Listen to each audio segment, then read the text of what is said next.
I will pick up right where I left off. We are doing Handbook for the New Paradigm, Volume 1. We are on session number 16, and the page is number 56 if you're following along in the book.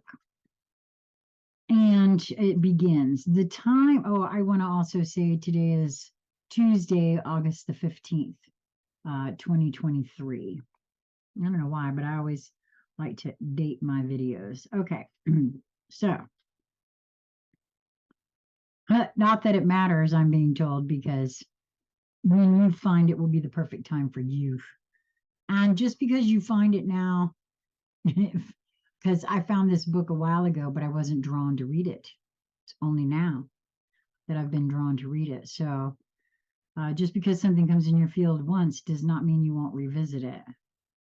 So on to session number 16. The time, in your way of reckoning, is coming into a critical number of days. We prefer to see it as sequential events, but since the knowledge of what these events might be is not available to you, time will have to be your way of being aware. We shall try to coordinate time/event correlation with regard to those events that are important for you to be aware of. At the moment, the contact between the parenting groups is the focus of the moment. As things progress, we shall give you such information as is appropriate. The methods of contact between the members must be in such a way that no clear pattern is apparent, and the language used must be very vague. Okay, so I don't know why, but I'm being shown how I know my guidance is. It's very vague, and it stretches me. So I don't know if that's what this is referring to. I have to decode it. It's not readily explainable, I guess, in my mind always, if that makes any sense. Back to the book here. As we have mentioned before, certain words must not be used, and certainly none consistently. Many of these people have their own pet names for those we often discuss. It would be well to avoid using these, but merely to allude to them, or better yet, not refer to them at all. This will help to prevent triggering the watchdog systems that monitor you on a regular basis. I think it's now frequential, however. For me, anyway, it seems that way. All systems of contact are monitored. You would do well to get accustomed to that understanding. The more recent that a method has come into use, the more easily it is monitored. Unfortunately, wire and tomato soup cans just can't fill the bill.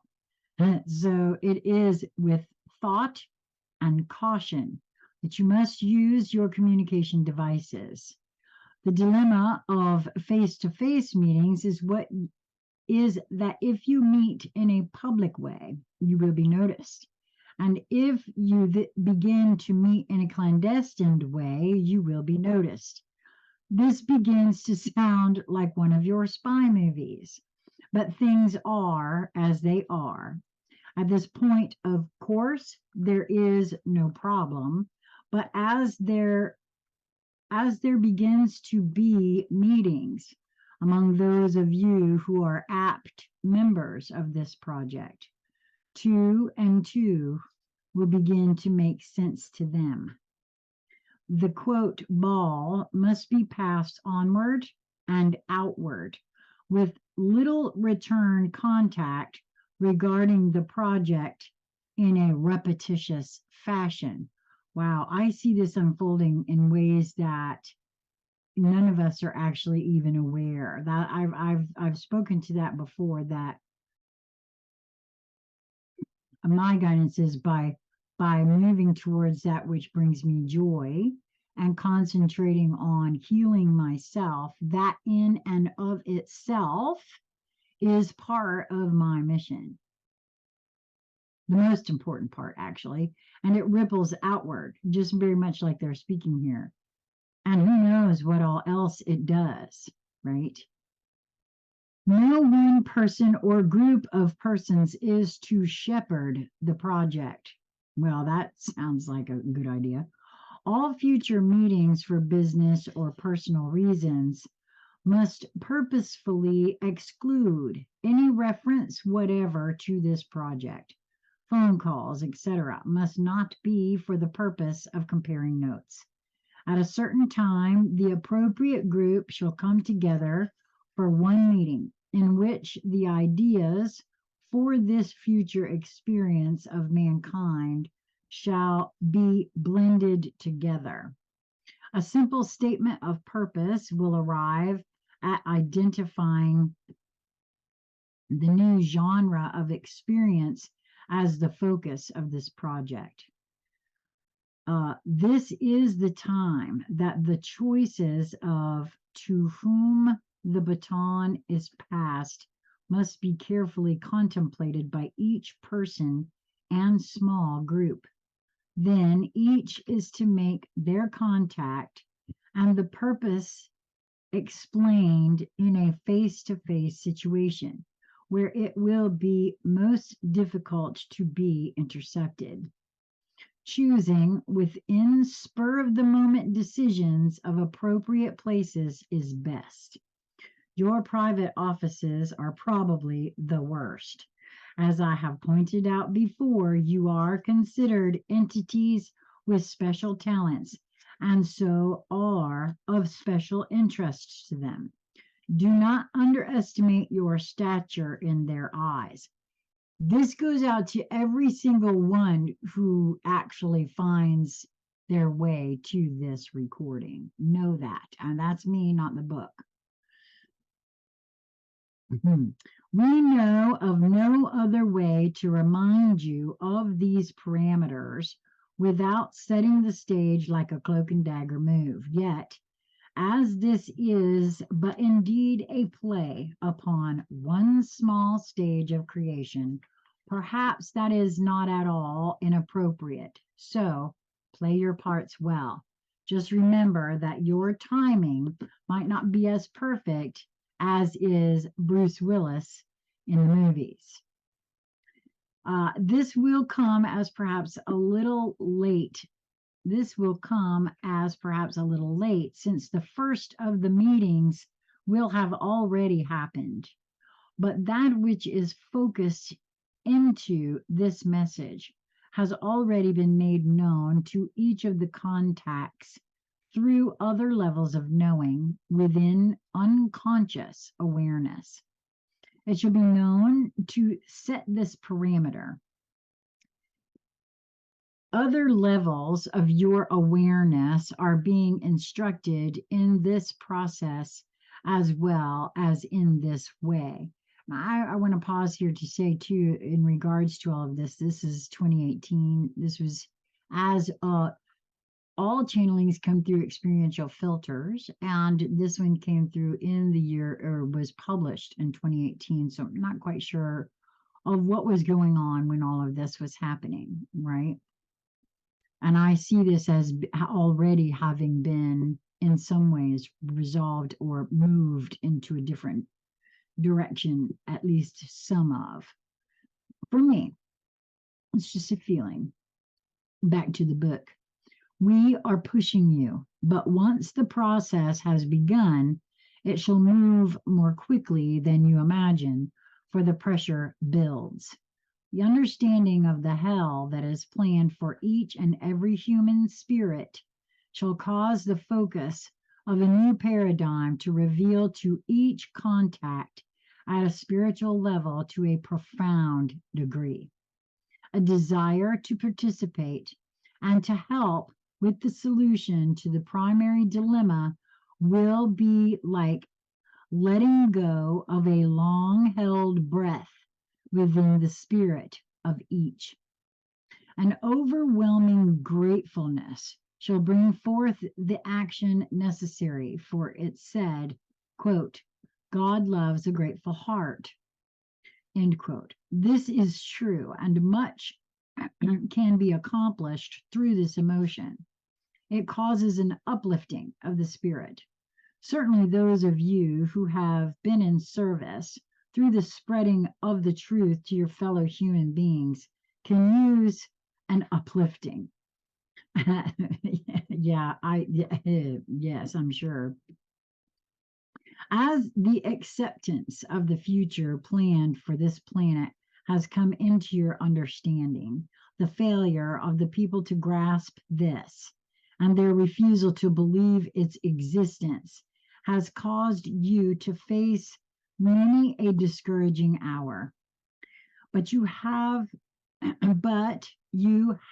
have each continued on with your spreading of the truth. And truth is capitalized, by the way, not the whole word, but just the T. Isn't this a glorious change of focus? The understanding that at long last there is a way, a plan to take shape, and the forces of creation are indeed here to give help. This shall be a pivotal point within each consciousness that will bring a change of attitude and will begin to draw in multitudes of awakening people. I kind of feel like that's what I might be feeling in some of this as I'm reading this, and why it feels so important to me to get this finished and up for those to hear that feel drawn.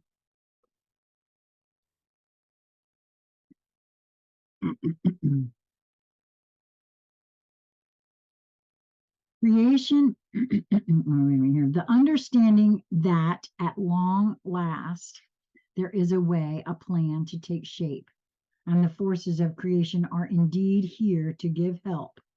This shall be a pivotal point within each consciousness that will bring a change of attitude and will begin to draw in multitudes of awakening people. It is not that the message of the truth of what is present and surrounding them will be different at this stage, but there will be a certain underlying attitude that will be the first trip of a trigger to each listening awareness. It will begin to be discussed, and the message passes from one to another in a gathering momentum. No longer will it be limited to those who listen to the talk shows and lectures. Those who have read and informed themselves shall be asked to inform and explain. Faithful tellers of the awful tale, you are the avatars of this time. But in the new paradigm, victim/martyrdom has no place. It is not in the plan to allow that pattern to continue. This information is for your consideration. May your experience be filled with synchronicities and loving encounters. And now we'll jump right to session number 17. When the group consciousness came together to create the earth experience as a flow of creation, the free will element within the framework was given particular emphasis with the desire to allow the creative element to be given free rein. The hope was that this special emphasis would allow a blossoming of what you might term a utopian experience within the universal laws. It was not contemplated that the opposite would be created within the context of this focus. The joy of abundance was seen as a result of the proper placement of those laws at the center of the experience. Instead, the result was that the abundance of materiality became the focus, and the concept of, quote, the end justifies the means became the framework of the distorted use of the universal laws.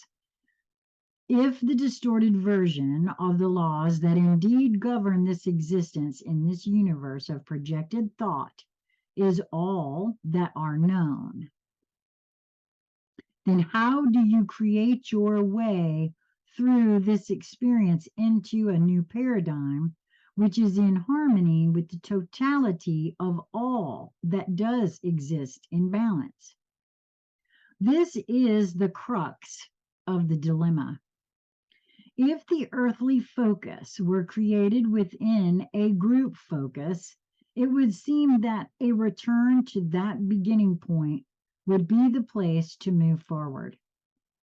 Picture as a beginning point a small group of dots coming together into a single larger dot.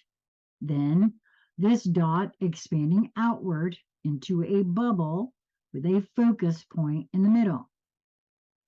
All of this is within an expanding movement. Next, see that bubble as starting to change shapes and become an elongated shape, which continues to distort into various configurations until it seems to be coming to a bursting point as more and more pressure is focused toward that point. Now, in your imagination, how would you return that configuration to a perfect circle?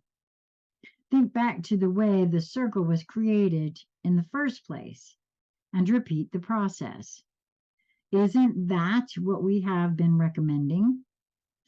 You need not be all-knowing upper dimensional beings to do this. For as you come together with the intention of creating this return to balance, you need but invoke the creative process to receive guidance. Believe us when we say that it is through your concerted intention, and concerted is bold, not bold, but italicized here. It is through your concerted intention that this distortion will be brought into balance. It is the mass consciousness that controls the shape of the bubble. I have had that feeling when people are discussing whether the earth is flat or round or concave or convex or amoeba shaped or whatever the heck they want to call it, right? I've had that feeling about that then too, about that very same thing. It is the mass consciousness that controls the shape of the bubble. It exists within a flowing movement of the thoughts of all. As the negative pressure is purposefully pushing the mass consciousness to conform to its distorted thought forms, which are contrary to what supports the existence of the bubble, the mass consciousness begins to react. Certain available connections to the source of each individual component of mass consciousness begin to enliven, to resonate, as if being irritated by this pressure. The awareness of the reaction is causing more pressure to be applied through the methods that have brought the situation to the place that it is now. Think in terms of the bursting point on the bubble. If this bubble were to react as would one of your balloons, this point would begin to thin and become more vulnerable. What if instead this point, which consists of thought, which thinks, would instead thicken and react in ways contrary to the apparent laws of the material world? Remember that thought thinking within itself couldn't accept thought that does not fit within the context of creation.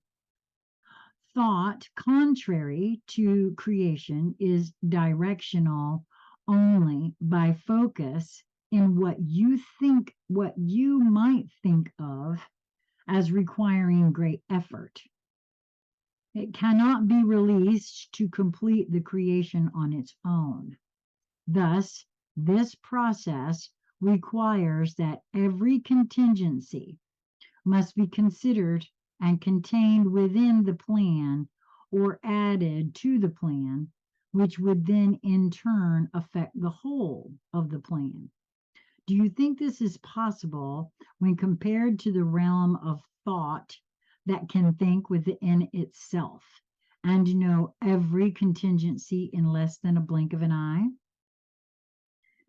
This all thinking thought has one incredible restriction called free will. Called the free will, and that's in quotes, by the way, of the participants. However, when the free will of the participants comes into resonance through intent and purpose, then indeed all creation, and that is in quotes as well, and capitalized, breaks loose, so to speak. Is it as simple as that? What about all the laws of creation that have been broken by all those within the mass consciousness? Isn't each of them required to repent and give up all their erroneous thinking? Come now. Isn't that what experiencing is all about? You've forgotten something. Each of you is thought manifested into third dimensional energy. If thought can think within itself, then do you think that it can do that within each individual? It can, but it has the one restriction of free will. However, the desire to move through this experience and return this planet as a whole to its rightful place within the creation is a quote free will decision. When an internal boiling point is reached within each consciousness by the pressure being applied, don't you think that there shall be a call within each for help from their creator? There is a point when those who are under the spell of religions that require an intermediary to their God will bypass that belief and undertake a call within themselves that shall awaken the understanding of their true connection.